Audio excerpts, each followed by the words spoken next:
Hello and welcome to my next video in our series, Our Courts Are a Joke. I can be reached at ourcourtsarajoke at gmail.com.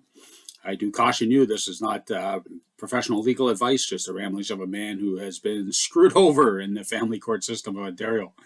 Not once, but twice.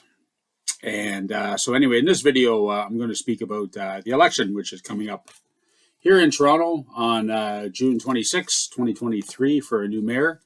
Now, Mayor John Tory resigned after admitting to an affair with a co-worker. Many years he's younger, I believe. Now, for whatever reason, he chose to resign after that. Now, he is married, so that was not very good on his part. And,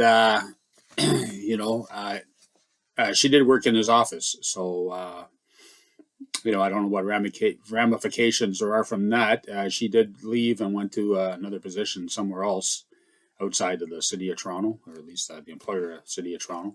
So I don't know what all became of that, but anyway, he saw fit that he should resign. So I don't think there was anything in law that said he had to, but he took that upon himself. Now, again, he is married to somebody else, so that was not a very good thing for him to do. Now, I don't certainly promote infidelity among anybody, so, I think if you're going to be in a committed relationship, you should be in that committed relationship. Now, anyway, though, speaking about that, so again, we are having an election on June 26th, and there is I'm not sure exactly, over 67, I believe, candidates. I thought about running myself just to try to get publicity for my channel, if nothing else. I am a City of Toronto employee, and I would have to resign my role with that. I'm actually currently not working with the city as I did not take a contract for the summer, but anyway, so speaking of that now, the purpose of this video, though, is not to talk about so much John Tory, but just the situation itself. Now, I just don't understand why the woman is never held accountable. In any situation between a man and a woman, the woman never seems to be held accountable. Now, what's her role in that? Apparently, I think she was like 30 or 40 years younger than him, and probably knew he was married. So, what was she doing messing around with him? The woman is never held accountable in any of these kind of situations. Now, we all know the stories. I'm not going to name any athlete in particular, but there's always some athlete, made $100 million, $200 million in his career. And, 6 months after he retires, he's broke. And, it comes out there's 5 or 6, 7 women that he's paying, $50,000 a month child support to.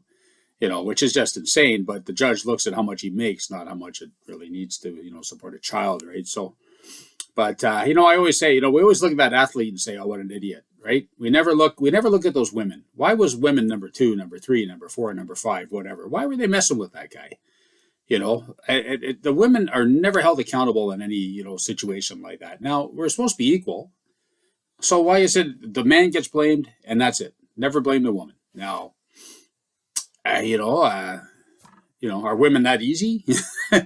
Certainly my sex life doesn't support that. But why are the women never held accountable?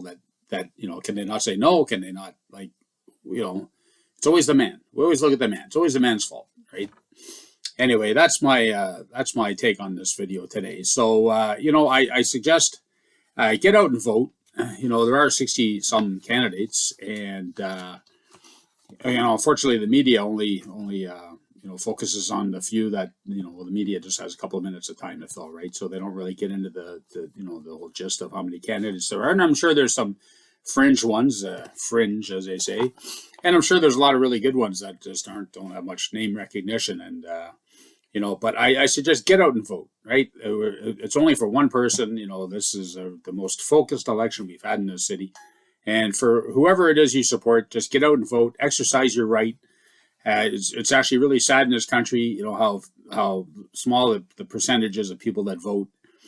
If the government ever said we're going to take that right away from you, there'd be riots in the streets, right? So I think everyone should vote. There should be 98% participation in elections.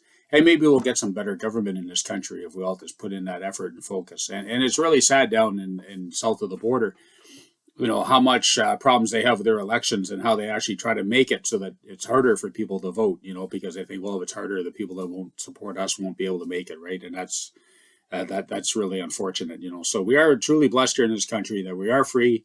We have elections. So please get out there and exercise your vote. Now, again, this is not professional legal advice, just ramblings of a man totally screwed over in family court in Ontario.